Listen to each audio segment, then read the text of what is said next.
Nunca olvidaré la mañana en la que todo se torció. No hubo tormenta, ni gritos, ni señales dramáticas, solo ese silencio raro que uno siente antes de que algo se rompa. Llegué al trabajo como siempre, con el café aún tibio entre las manos y la mente ocupada en los pendientes del día. Pero en cuanto crucé la recepción, noté las miradas, demasiado largas, demasiado fijas, como si todos supieran algo que yo no. Marta, ¿puedes pasar un momento a la sala de reuniones? Me dijo Laura, la chica de recursos humanos, sin mirarme directamente. Su voz sonaba educada, pero tensa. Fue entonces cuando un pequeño nudo se acercó a mi estómago, sin razón aparente. Caminé detrás de ella por el pasillo, y cada paso parecía sonar más fuerte que el anterior. Cuando entré, lo vi, mi jefe, 2 personas de HR y una carpeta gruesa en la mesa. Ninguno sonrió. «Siéntate, por favor», dijo él, cruzando los brazos. Lo extraño es que no hicieron ninguna introducción, ni bromas incómodo офисные, ничего. Сразу, холодный воздух, взгляд в упор и та пауза, которая всегда предшествует приговору. «Marta», empezó Laura, respirando hondo, «necesitamos hablar de algunos movimientos financieros que detectamos estas últimas semanas. No entendí, o quizá no quise entender». Colocaron frente a mí unos papeles llenos de números, transacciones que parecían mías, accesos realizados desde mi cuenta, operaciones que no recordaba, líneas rojas que señalaban pérdidas de dinero.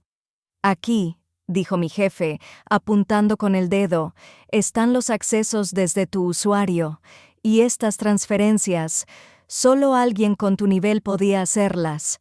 «Eso no puede ser», dije casi sin voz. «Yo no autoricé ninguna de esas operaciones». Él suspiró. Un suspiro que llevaba meses de decepción acumulada, como si hubiera estado esperando este momento para soltarlo. «Marta, todo apunta a ti».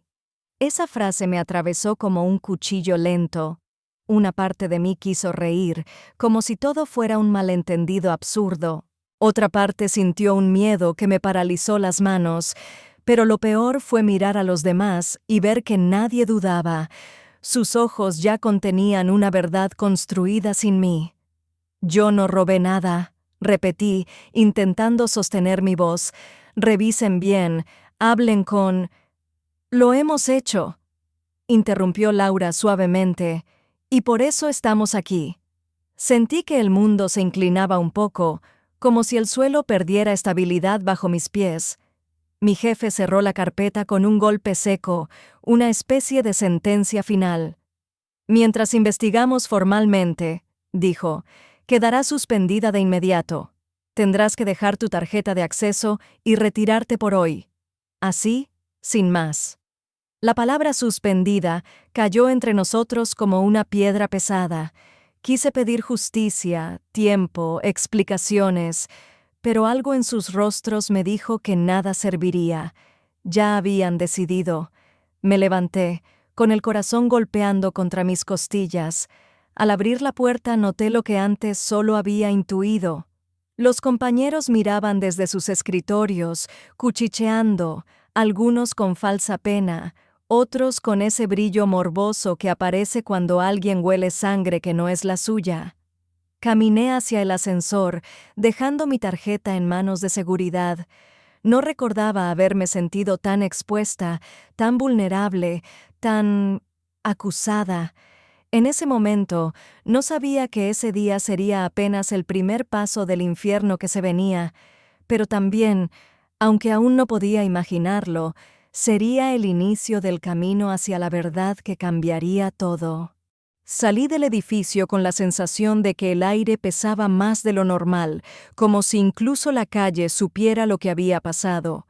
Caminé sin rumbo unos minutos, tratando de procesar lo ocurrido, pero mi mente solo repetía en bucle una frase absurda, cruel, casi irónica. «Marta, todo apunta a ti». ¿A mí? ¿A la persona que siempre entregaba más de lo que le pedían? a la que se quedaba hasta tarde revisando reportes que otros olvidaban, a la que jamás tomó ni un centavo que no fuera fruto de su trabajo? Era imposible. Y sin embargo, había papeles, fechas, movimientos, una historia fabricada tan perfectamente que hasta yo empezaba a sentir que la realidad se me escurría entre los dedos.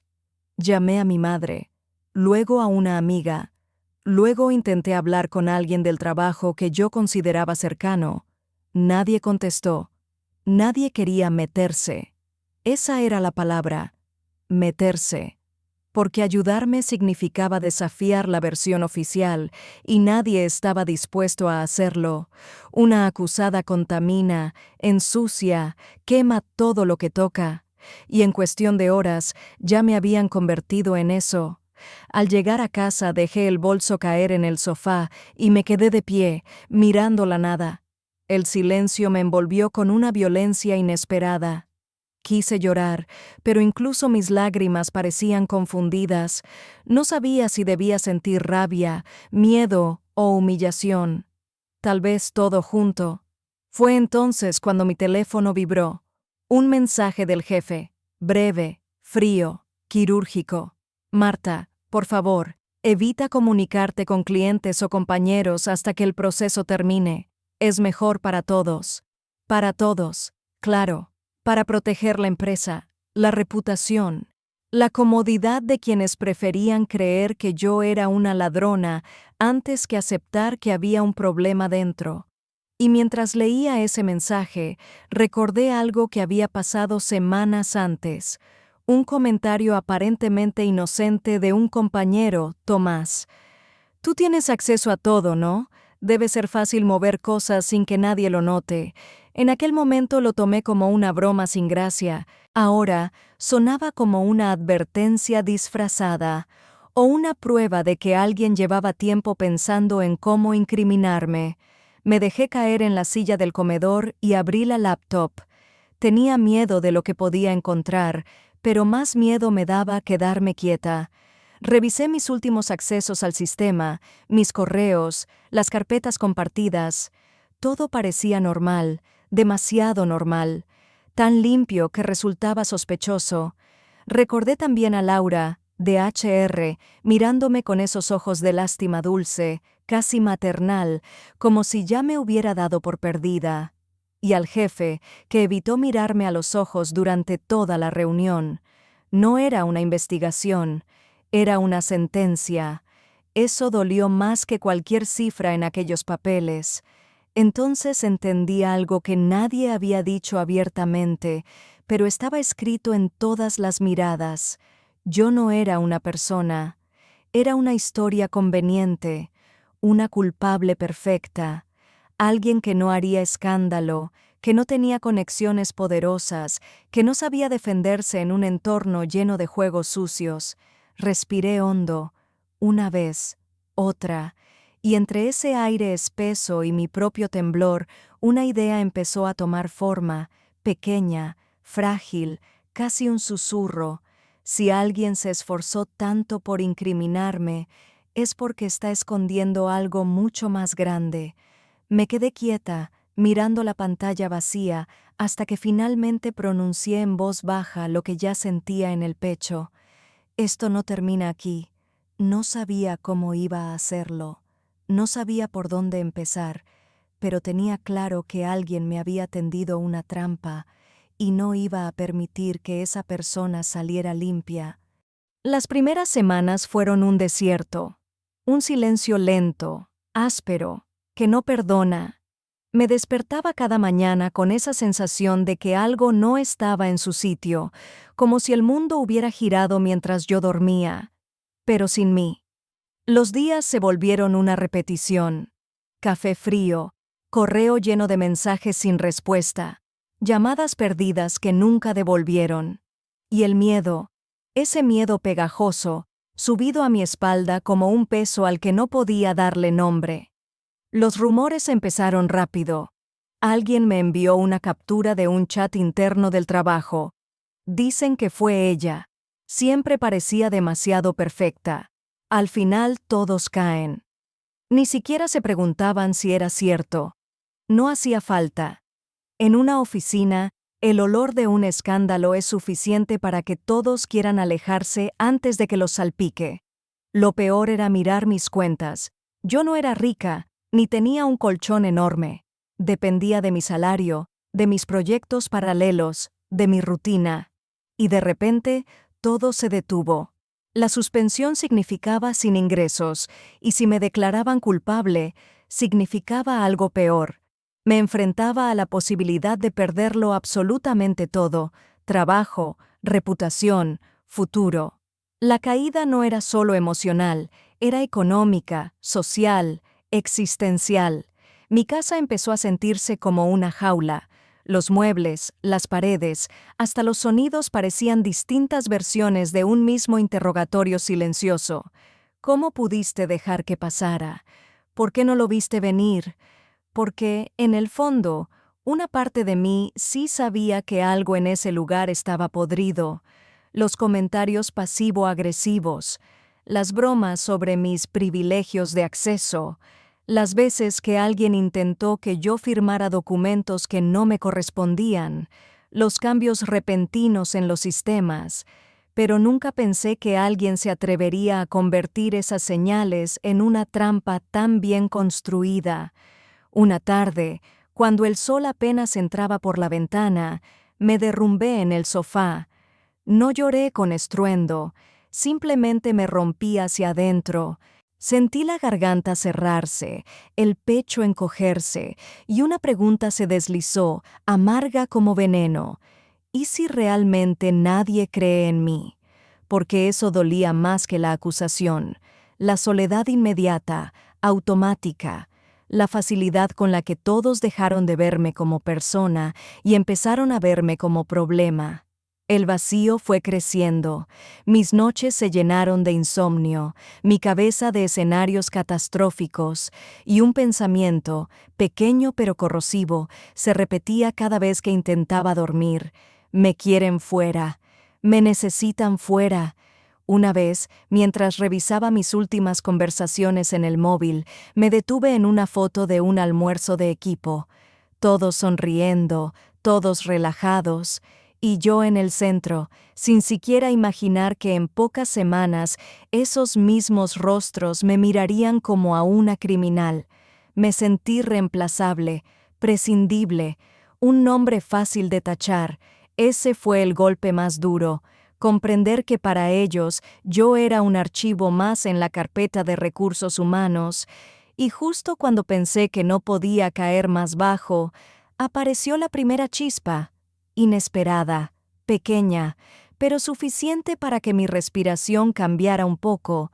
Algo no cuadraba en una de las capturas que me enviaron. Una simple hora, un detalle mínimo, una coincidencia que parecía demasiado perfecta.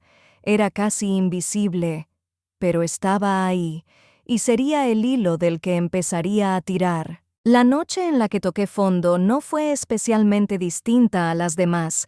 No hubo un evento dramático, ni una llamada devastadora. Simplemente me quedé en silencio, sentada frente al reflejo oscuro de la ventana, con la ciudad apagándose detrás de mí, y sentí que algo dentro se quebraba. No fue un llanto fuerte, ni gritos, fue un derrumbe lento, interno, silencioso, el tipo de derrumbe que nadie ve, pero que cambia todo. Me temblaban las manos sin razón aparente, el aire se me hacía corto, era como si mi propio cuerpo me estuviera diciendo que ya no podía cargar con más. Me aferré al borde de la mesa, intentando controlar la respiración, pero cada latido se aceleraba más. No entendí de inmediato qué pasaba, hasta que lo sentí, una oleada de miedo puro, sin forma, sin pensamiento. Una presión en el pecho, como si me estuvieran cerrando por dentro, una sensación de no poder escapar. Fue entonces cuando comprendí: estaba teniendo una crisis. Una de verdad. Mi primer impulso fue esconderla, incluso estando sola, como si admitirla me volviera débil. Pero allí, en la penumbra de mi salón, no había nadie a quien demostrarle nada. Así que dejé que el miedo hiciera lo que quisiera, mientras yo me encogía en el suelo, repitiéndome una y otra vez: respira, solo respira, no te mueras ahora. No sé cuánto tiempo pasó, minutos, o quizás horas, pero cuando finalmente mi cuerpo se calmó, me encontré mirando al techo, sintiendo una mezcla extraña de cansancio y lucidez, como si, después de romperme, algo en mí hubiera quedado expuesto. Me levanté despacio y fui al baño a lavarme la cara. La luz fría del espejo me reveló un rostro que no reconocía del todo: ojeras profundas, labios partidos, mirada perdida. Me quedé observándome largo rato, casi como si analizara a otra mujer, una que había soportado demasiado durante demasiado tiempo, pero entonces noté algo más, algo pequeño, pero poderoso. En mis ojos había una chispa, un brillo diminuto que no combinaba con el desastre que llevaba encima, una resistencia silenciosa.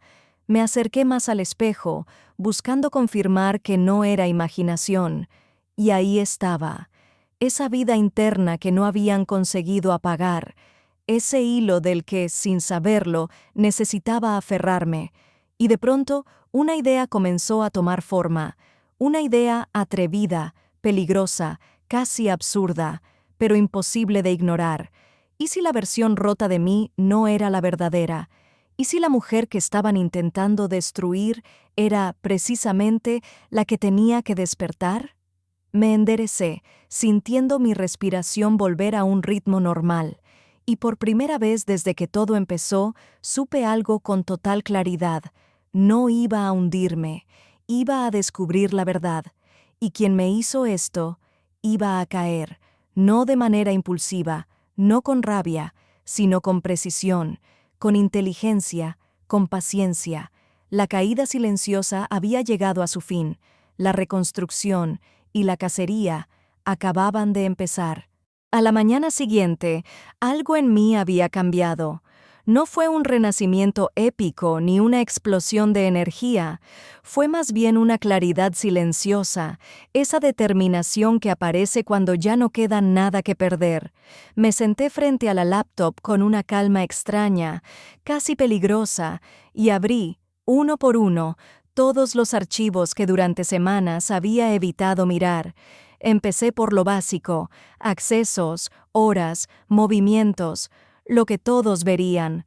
Pero yo conocía ese sistema mejor que nadie, sabía dónde mirar las costuras, los rincones que casi nadie revisa, y entre decenas de líneas grises apareció el primer destello, una entrada marcada con mi usuario, pero con un detalle imposible de ignorar: la hora, la maldita hora.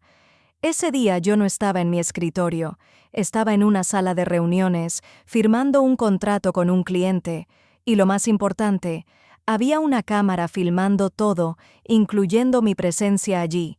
Nadie había pensado en ese ángulo, nadie excepto yo. Ese fue el primer hilo. Seguí tirando. Abrí carpetas que llevaba meses sin tocar, informes antiguos, versiones previas de documentos que otros habrían creído olvidados. Había patrones, pequeñas sumas repartidas en diferentes semanas, todas bajo nombres distintos, pero todas con la misma estructura. Alguien inteligente, demasiado inteligente para ser casualidad, y sin embargo, había un error mínimo, casi ridículo. Todas las transferencias aleatorias terminaban acumulándose en un único número de cuenta, camuflado entre decenas de movimientos internos. Un número que no debía estar allí. Mi corazón latió fuerte, pero no de miedo, sino de confirmación. Lo que yo sospechaba comenzaba a tomar forma. No era un caos, no era un accidente, era una arquitectura cuidadosamente construida, y cada cimiento apuntaba a una persona. Pensé en él, en Tomás, en su sonrisa demasiado ensayada, en cómo siempre hacía comentarios sobre mi privilegio de acceso, en cómo fue el primero en levantar la voz pidiendo que me suspendieran. Y, sobre todo, Pensé en la tarde en que me pidió que revisara un archivo urgente, dejándome su computadora abierta. En aquel entonces no le di importancia. Hoy, ese gesto adquiría otro color. Seguí investigando, conecté fechas, comparé horarios, revisé logs ocultos, y entonces, en una carpeta aparentemente irrelevante, encontré algo que me hizo detener la respiración. Un archivo temporal, mal borrado, con metadatos que revelaban que mi propio perfil había sido clonado, manipulado, usado como máscara. Ya no era una sospecha, era una firma, una huella dactilar digital. Sentí que la habitación se volvía más pequeña mientras una verdad feroz se abría paso dentro de mí. No habían encontrado una culpable, habían fabricado una, y si alguien se había tomado tantas molestias para convertir mi vida en un crimen, entonces ese alguien tenía mucho que ocultar. Guardé todo en una carpeta encriptada y cerré la laptop con suavidad. No lloré, no temblé, no tuve miedo. Lo que sentí fue otra cosa, una precisión casi quirúrgica, una certeza fría. Él se había equivocado al elegir a su víctima, y yo iba a demostrarlo. El rompecabezas estaba casi armado, pero aún faltaba la pieza que convirtiera mis sospechas en un golpe definitivo, y sabía exactamente dónde buscarla, en el lugar donde todos creen que nadie los mira, cuando están demasiado seguros de sí mismos. Volví al edificio de la empresa un lunes a las 7 de la mañana. No tenía permiso, pero todavía recordaba la rutina del guardia del turno nocturno. A esa hora salía a fumar. Caminé con paso firme, como si aún perteneciera allí. Nadie sospecha de una mujer que parece segura. Esa siempre ha sido la ironía. Subestiman justo a quien debería dar más miedo. No iba a entrar a mi antiguo piso. Mi objetivo era otro. La sala de archivos, donde se almacenaban los dispositivos temporales usados en auditorías internas.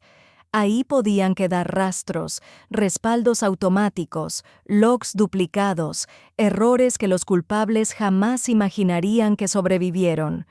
Empujé la puerta y el olor a papel, polvo y plástico me golpeó con una familiaridad casi melancólica.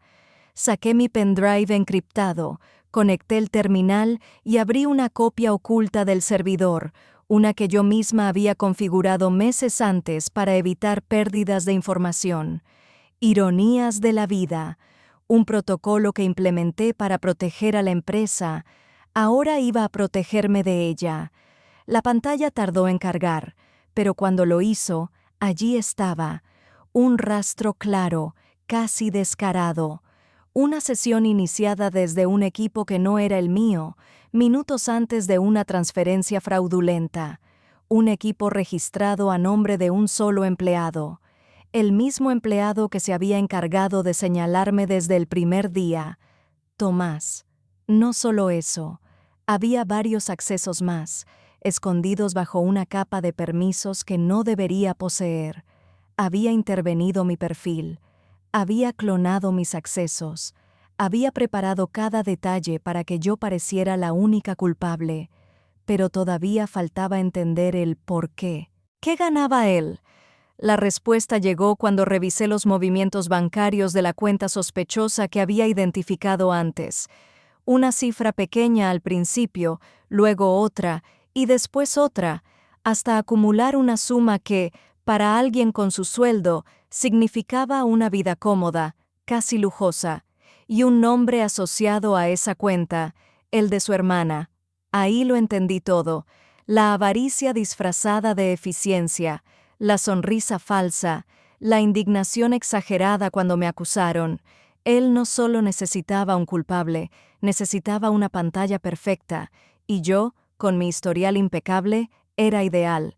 Guardé todo, absolutamente todo, logs, capturas, fechas, metadatos, rutas de acceso, y el registro que demostraba que, el día clave, yo estaba en una reunión filmada. Mientras salía del archivo, sentí un estremecimiento que no era miedo. Era poder, un poder nuevo, frío, concentrado, un poder que nace cuando descubres que no te estás defendiendo, estás cazando. Me detuve frente a una ventana y vi el reflejo de mi rostro. No era la mujer rota que había llorado en el suelo días atrás. Mis ojos tenían otro brillo, no de rabia, no de venganza impulsiva.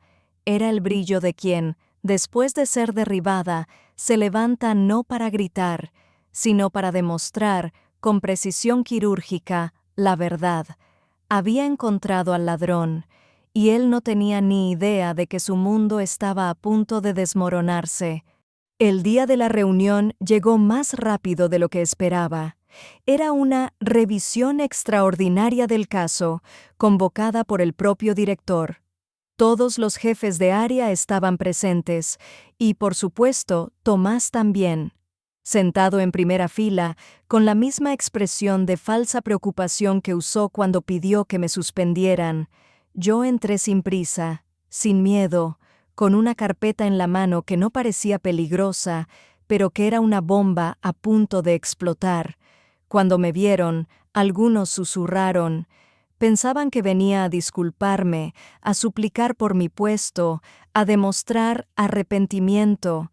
Nadie imaginaba lo que realmente iba a ocurrir, excepto yo. El director empezó con un discurso formal. Queremos cerrar este capítulo y tomar una decisión definitiva.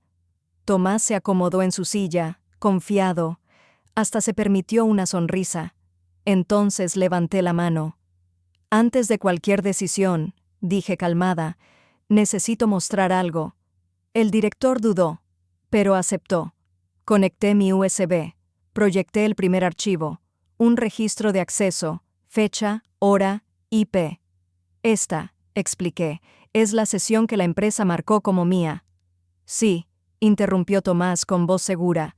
El acceso desde el cual hiciste la transferencia. No respondí. Solo pasé a la siguiente captura.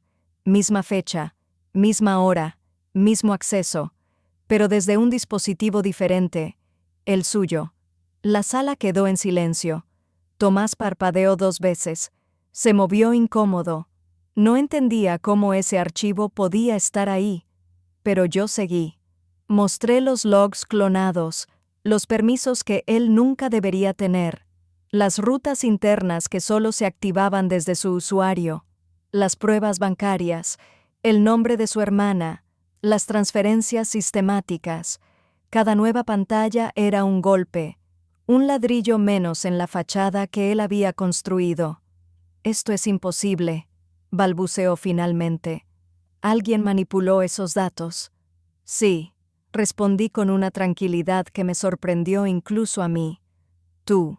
El director me miró con los ojos muy abiertos. Los demás murmuraron. Tomás intentó levantarse, pero su voz se quebró. «Es mentira. Ella fue la que...» No lo dejaron continuar. El director lo interrumpió con un tono que nunca antes había escuchado en él. «Tomás, siéntate». Su voz sonaba como la de un juez leyendo una sentencia. Tomás se desplomó en la silla, y por primera vez desde que comenzó esta pesadilla, lo vi tal como siempre había sido.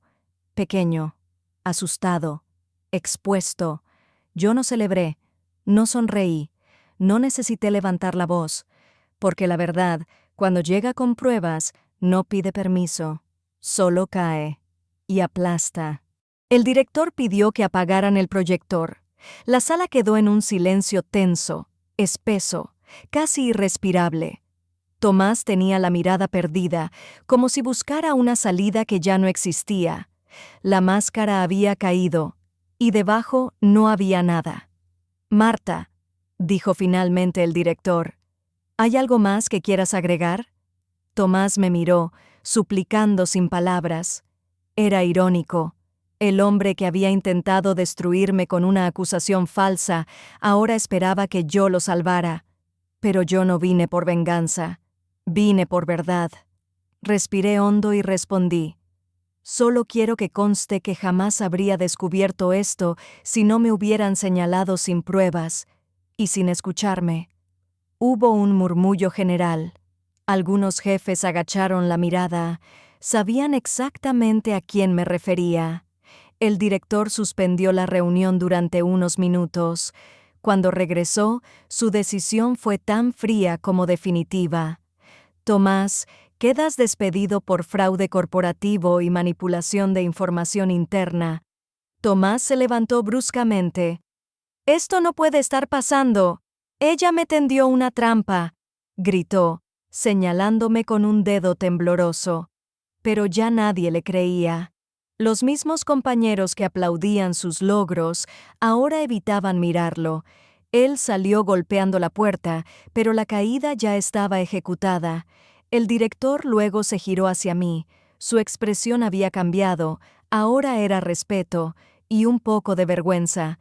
«Marta, queremos que regreses. Y no solo eso». Pausa. «Queremos ofrecerte el puesto de supervisora del área».